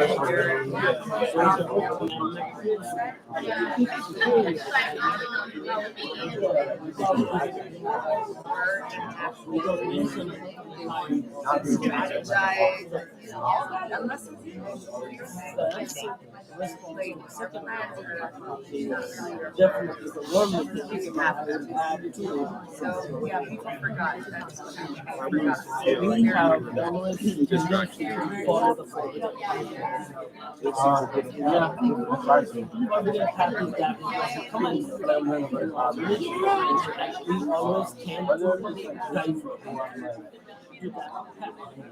with the influence of town or influence of company or influence of non-Muslim or non-Islam. We are drawn to. Okay, so why do we think Islam as a religion emphasizes this so much? And where then do we see this disconnect? Like, how is it not more manifest? Do you know? Why do we think the religion emphasizes this so much? And where does the disconnect come from? It's about harm prevention and harm reduction, and essentially having good etiquette is an act of worship in itself. So it's being obedient to Allah. But it's just a guiding principle so that we don't have an egocentric view and don't act in egocentric ways and have the world that we have right now. And what was the second question about why don't we act that way? Or, Yeah, like where does it come from, you know? Yeah, having egocentric views, and I think that it's called like illnesses of the heart as well. Okay, what else? Yeah. Me and Omar were talking about well, in regards to the first half of the question, like good, why does Islam emphasize good characteristics? Is I would say doing like the opposite of what good characteristics is like bad characteristics, mistreating people. That creates like it clouds your heart, and that becomes like normal to you. And I would say like that becomes like a domino effect, because that just becomes like you treating somebody else bad, they're gonna treat the next person bad, and it just becomes like a cycle. Or like how people say like people don't necessarily remember what you told them, but they'll always remember how you made them feel. That I apply that to like why they emphasize us to have good characteristics. So just make sure that, if they're gonna remember how you made them feel, at least make sure they remember it in a good way, And the second half would be, we were talking about like just the distractions of this world, like personal gain, or like just the people that we surround ourselves with, Yeah. Other thoughts? Yeah. I think for the first half of the question, you mentioned something earlier about us being sort of like the messengers of the messenger. Like we have to behave a certain way because we carry the responsibility of representing our religion in the way that it should be represented. And then for the second part, we were discussing how, in addition to all of the reasons why, it's an egocentric society and so on and so forth, there's a part where in some smaller communities, the family may have absorbed the culture in a way where it created some harm in terms of like behavior and sort of like from generation to another that, some people are just not, they don't know how to behave, even if they say they're Muslims, but they're heavily influenced by the culture that dictates them to do certain ways without actually reflecting. And maybe they've never even been given the opportunity to reflect and think that what they're doing is bad. So that kind of like influence from community and from family could also contribute to why people don't behave as they should. Yeah. I can talk about the second part, which is a disconnect. Just to give an example, for example, like when I go back in Bangladesh, which is like my country, I'm more inclined to give more charity or to help a random person than being here. I feel like that's because like how the social cohesion here is much more like like very money centered, like incentive is very like profit or loss, where I'm kind of like thinking in that sense, okay, what I'm gonna gain from this or what I'm gonna lose, or like what loss can I suffer from it, right? But I think the culture back in home, especially like in the rural areas, where it's much more like organic in a way that you see everyone helping each other. You see everyone kind of like helping a stranger, or at middle of the night, for example, like if someone is like knocking at your door, you're gonna open the door and like let them in, or like talk to them, like what's happening, right? But here you're never gonna do that. It's because like how the culture is like set up here. That's my one kind of thing. Where we all coexist, under the frame now of a final testament to humanity that's going to transcend 14 centuries of lived tradition and get us to a place where we are fundamentally in every part of the world as Muslims. We're going to have guiding principles that even if you look in this room, everyone is not from the same place as someone else. The universality of the religion also is rooted fundamentally in the absence of moral relativism, right? And at its base, this has to be understood. It's not that honesty is good because I think it's good. Honesty is good because Allah and His Messenger said it's good. Do you see the difference there? Right? And why we can say certain things are bad. Forced marriage is bad, not because intuitively I can understand it's bad. And sometimes this is important to understand. Your heart is going to incline you towards certain things, and it can incline you towards a moral relativism that tells you something is good or bad that Allah and His Messenger do not say is good or bad. So you can sit in certain circles and you can be told things like you can't marry someone outside of your culture or your race or your class. You can be in a place where abuse becomes justified and valid. I have young women in this community who will sit with me, and they come from cultures, and stoically, not in a state of alarm, but they'll say, as a matter of fact, which makes it that much more alarming to me, I anticipate that my husband is going to cheat on me. May Allah protect them from that. How does it become an acceptable norm? And when you're thinking about what you're passing on, right? Somebody comes into this space and converts. You got to pray now 5 times a day. You got a girlfriend, you got to get rid of her. Your name has got to change to this, right? Do you ever sit down and say, hey, you're Muslim now? We don't lie. We don't gossip. We don't hurt people like willfully. Do you see what I mean? We honor the rights of elders and children. We treat guests with hospitality. Understanding it as the key variable. And when you say to yourself, I don't really know why, I don't really feel it when I'm praying Fajr, think about yourself as a whole person. Because maybe the absence of taking care of like an orphan is contributing to the disconnect in your salah. That moment where you engaged in not something therapeutic, the idea isn't to, again, adopt a mindset that is other than what our religion says. So we had, for example, in our community, like in a Ramadan prep session I used to do, I gave someone a scenario around like a young woman who was in an abusive home and then entered another abusive relationship and kind of gave people opportunity to talk it out. What were her avenues? The first person that responded said, well, she shouldn't tell anybody because it's wrong for us to reveal sins of other people. And I said, no, this is like a misunderstanding of how our religion works, right? If you know somebody is in this place, you don't confine them or suffocate them to it. That's not gossiping. Like if we were going to do business, right?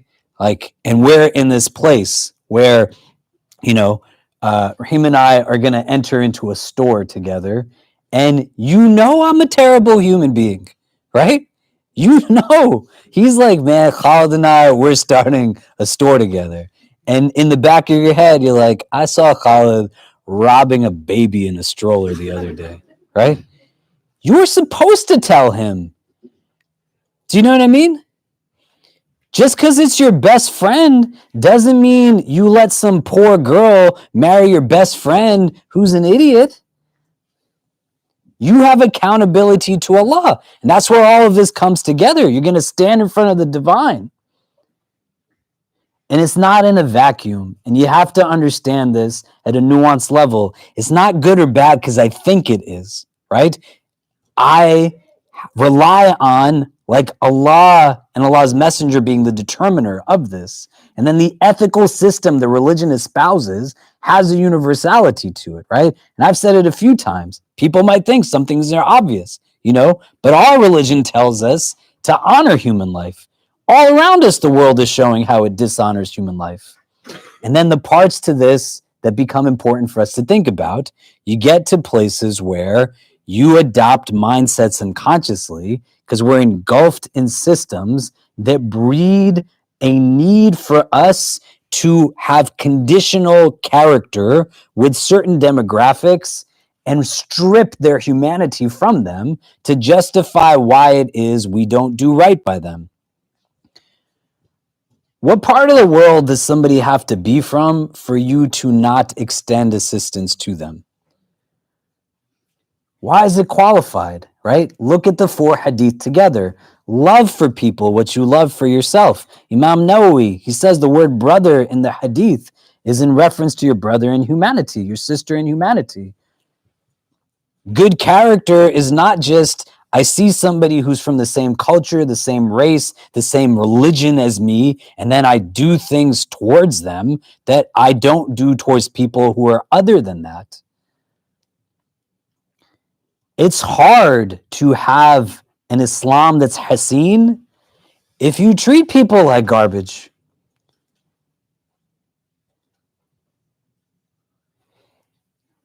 And then a part of that isn't just, well, I'm not doing anything wrong by anybody. What is the right that I'm bringing into the world? And then when I got my own clutter in my heart, how do I start to deal with that and not alone?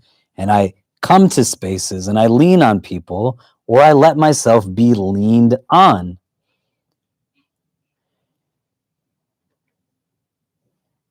And then the hadith speaks volumes.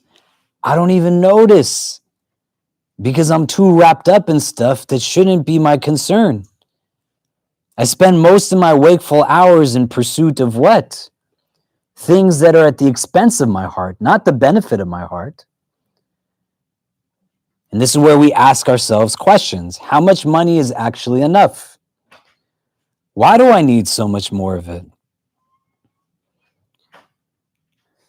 And what does it get in the way of?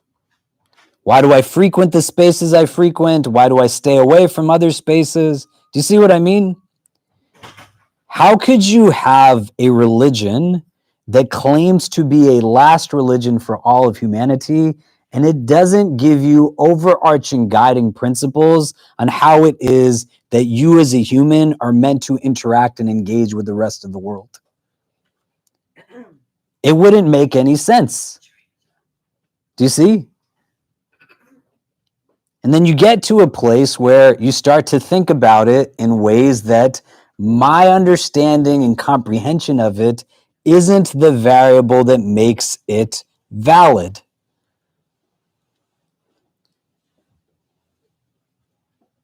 And I inventory for myself. Min husni Islam al-marri tarkuhu ma la ya'nihi. From the beauty of one's Islam is leaving behind that which does not concern them.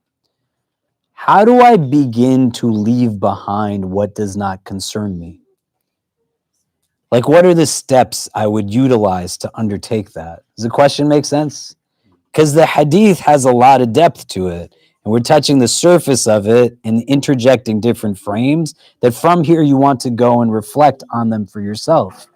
But one of the primary takeaways is going to be, I got to leave behind the stuff that's not my concern, so that I am going towards what is my concern and evaluating through this prism of character, right? It's not my concern that there's homeless people in New York City.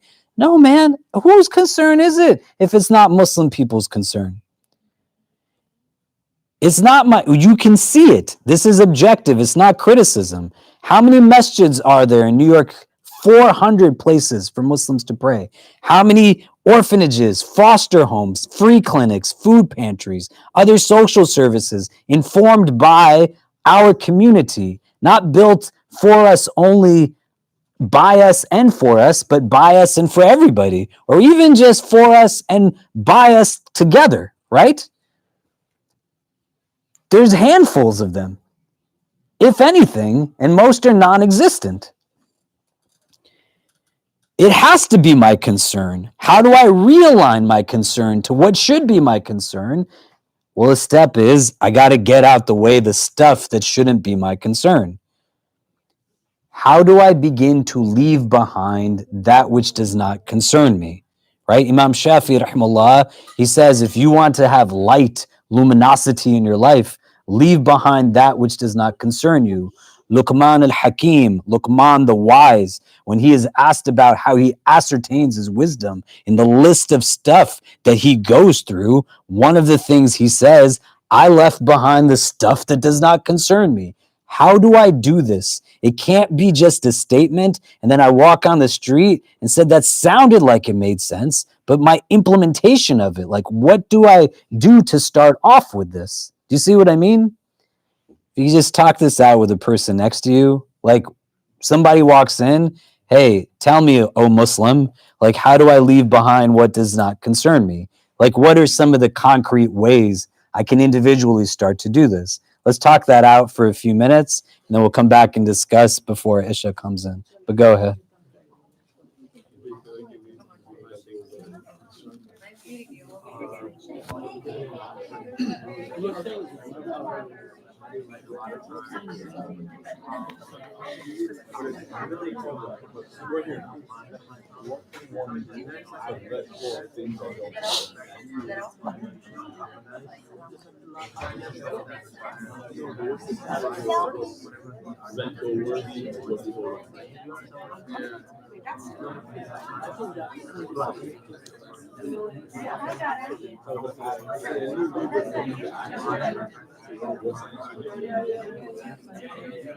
Assalamualaikum.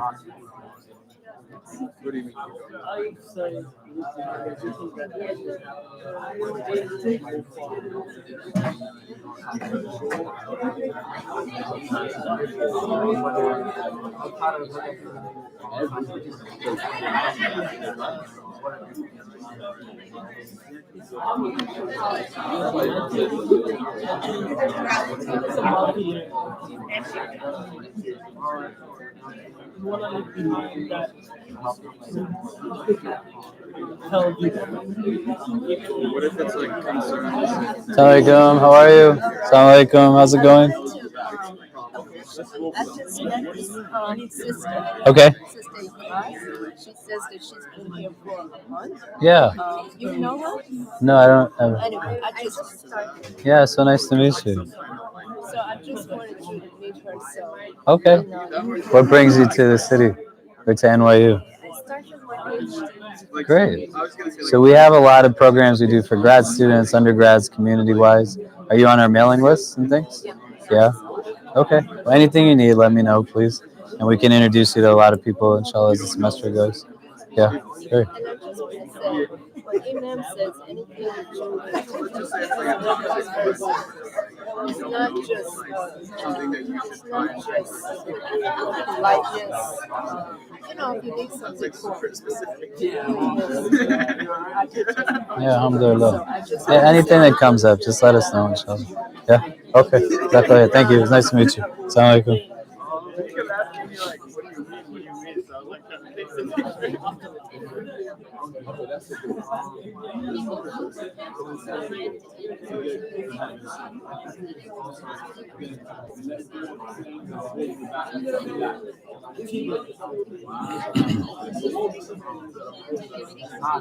It depends on the person.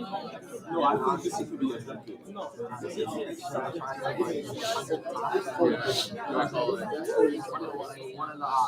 Those are Madeleines. Just pass them around to people. Just give them to people, they'll eat them. Oh, I don't want it.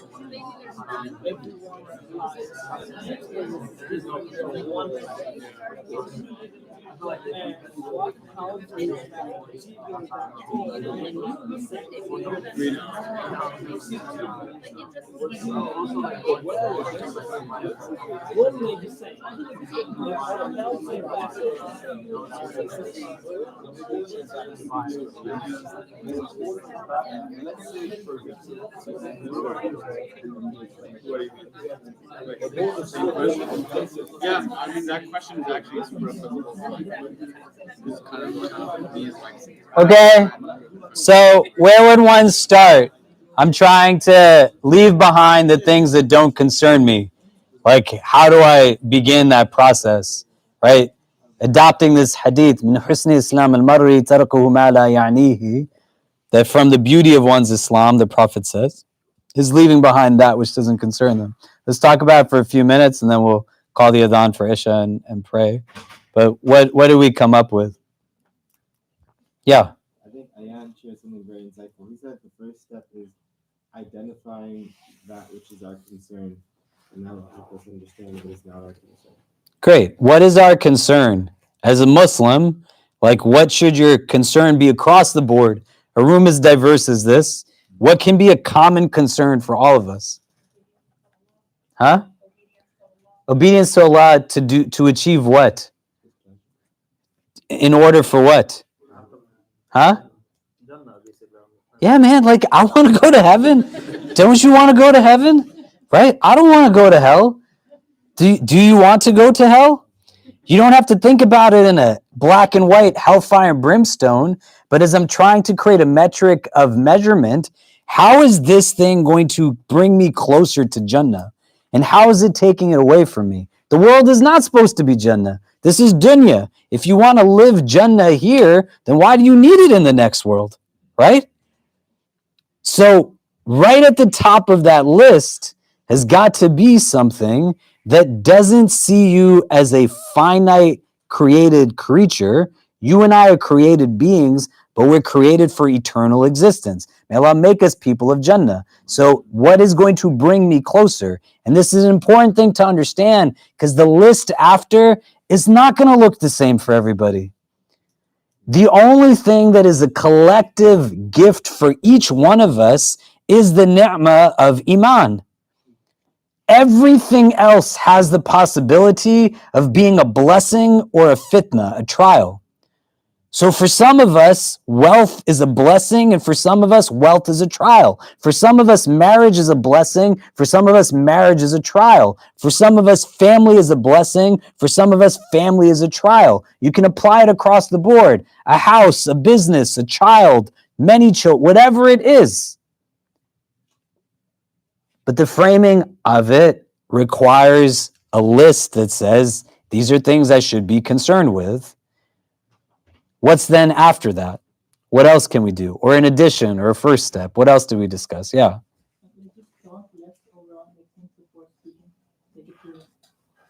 Don't talk about other people.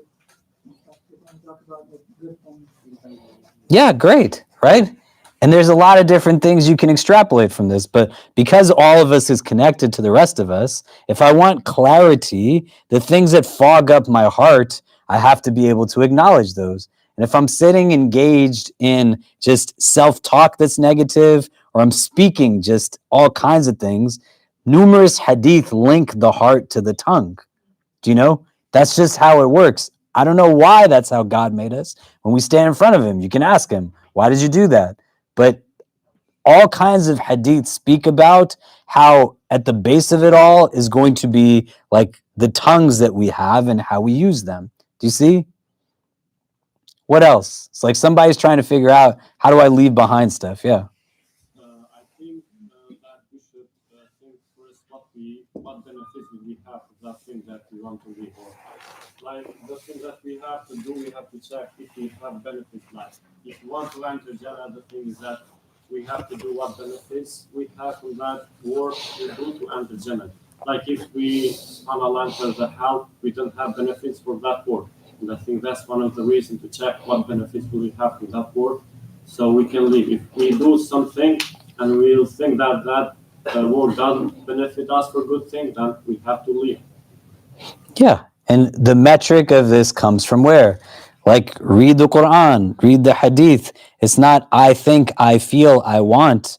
And where you struggle, you have struggle. And for some of us, like, we're not privileged to automatically leave a job or leave a position or monitor like how we navigate family and friends and people in our lives, but we're still working towards something. Do you see what I mean?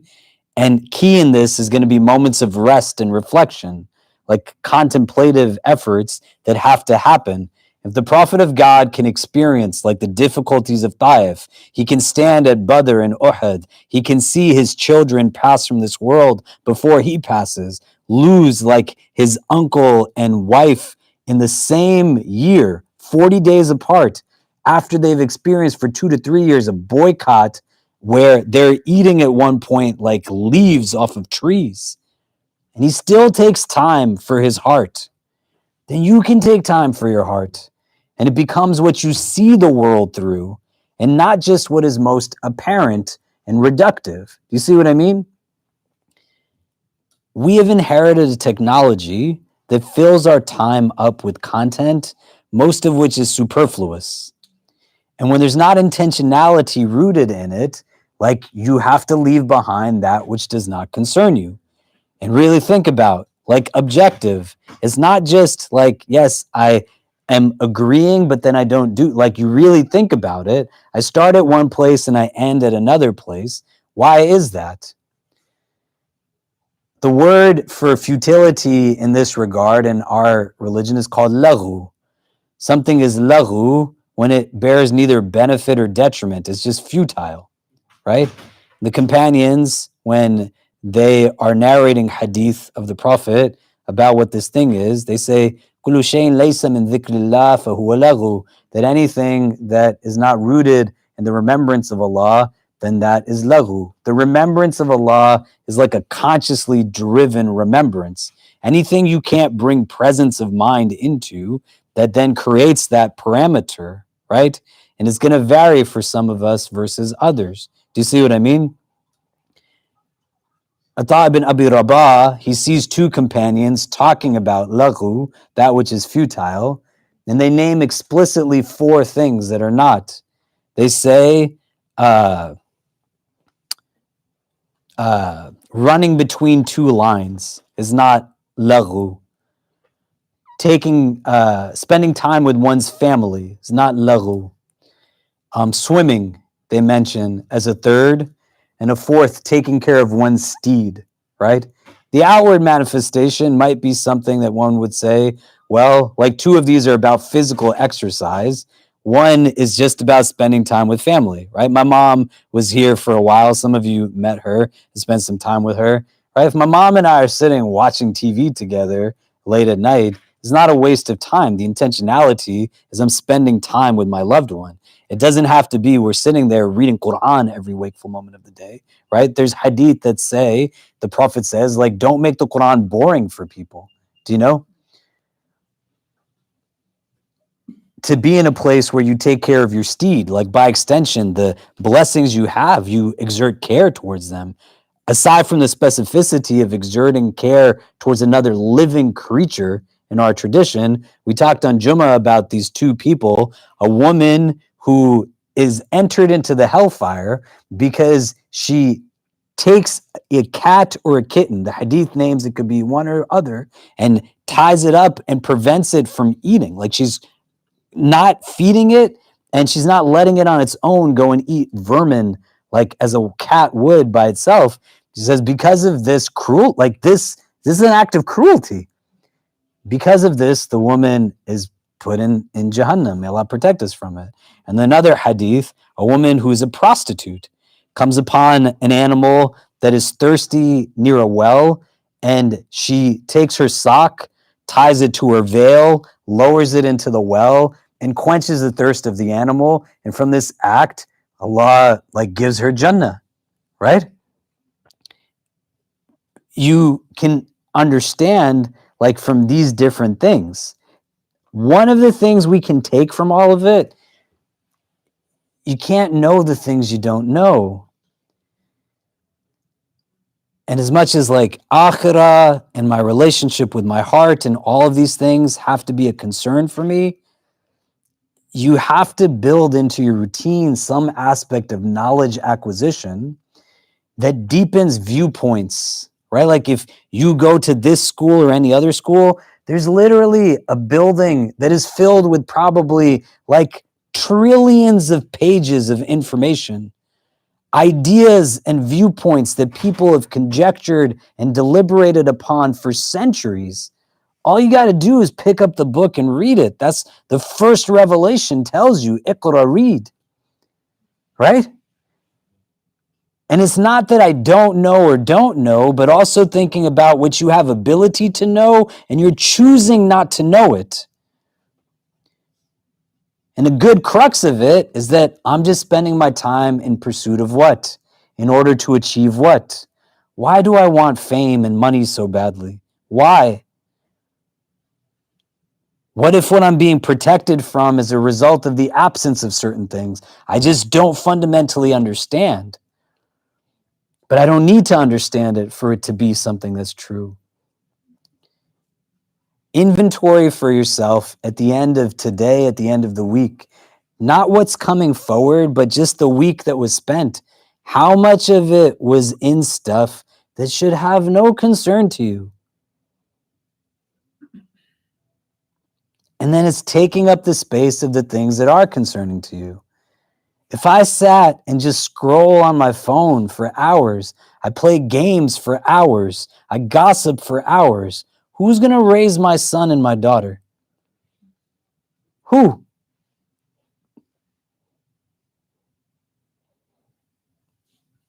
If I'm in a place where my mind is focused on what it should not be, ease of distraction, who's going to take care of a community?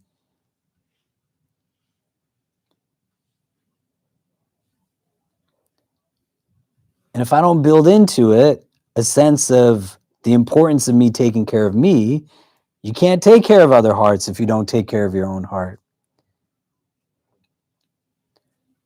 So I'm turning 42. I still wake up and go to the gym every day. Why don't you exercise? I'm going to go home, I'm going to eat something, and I'm going to go to sleep. Why are you going to stay awake till 1 o'clock in the morning? Why are you going to sleep through Fajr? And think about it in the frame of this hadith. What is it that you're pursuing in those moments? And does it give an understanding of leaving behind that which should not concern me? Does that make sense? So to recap again, right? We have like major hadith collections, the Sunan of Abu Dawood, rahimahullah, he says that this hadith, out of the 5,800 hadith he compiles in his Sunan, he says there's 4 that if you just have those, you got everything you need. This is one of them. Other people name it as one of 3 that you need. Some would say it's half of what Islam is, and some say it's Islam in its entirety. Ibn Abi Zayd, rahimahullah, he says that this is one of the 4 hadith that all good manners are extrapolated from. Your prophet is known as Al-Amin, the trustworthy one, before he is known as Nabi. He's known through his character. Why does the woman in the train not associate me giving food to the homeless person as an act a Muslim would do? She tells me to my face, you're a good Christian.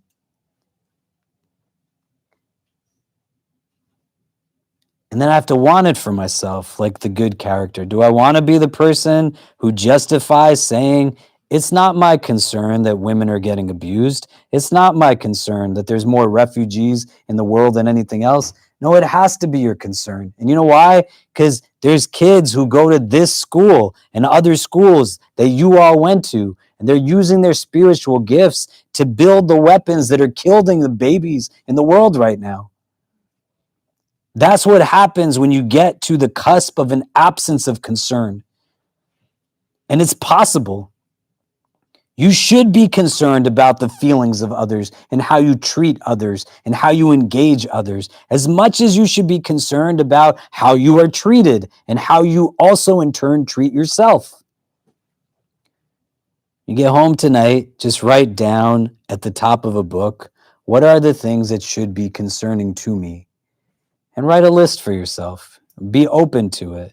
It's not the answers you're supposed to say, but you think with an air of vulnerability. Inventory your day. Like, what was I doing today? That, like, doesn't mean every minute of the day should be planned. With reason, you want to be like reasonable for yourself. But a lot of it, you're going to look back and say, what was that? Like, how did I even land where I'm at right now? You see what I mean? Okay, let's take a pause here. The rest of this week, we're going to have our regular halaqat in a couple of weeks, there's a program that's going to be happening.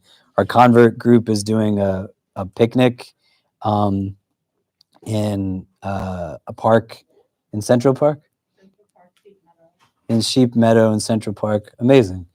Next Monday, we haven't advertised it yet, but Taco Fall, the basketball player, we're going to do an event with him in the 4th floor room, the E&L auditorium. We don't know the exact time of that, but if it kind of overlaps with this, then we might just not meet next week, but we don't know yet what time that'll be. But keep an eye out for that. That should be a really great event. Taco Fall is a professional basketball player who's Muslim. He's authored some books. So we're going to be engaging him. If you remember, last semester we had an event with 2 players from the Cleveland Browns that was called Faith on the Field. So we're going to talk a little bit about what it's like for him, you know, kind of in that arena, maintaining faith and identity and everything else that goes into it. And then we have our Umrah trip registration open.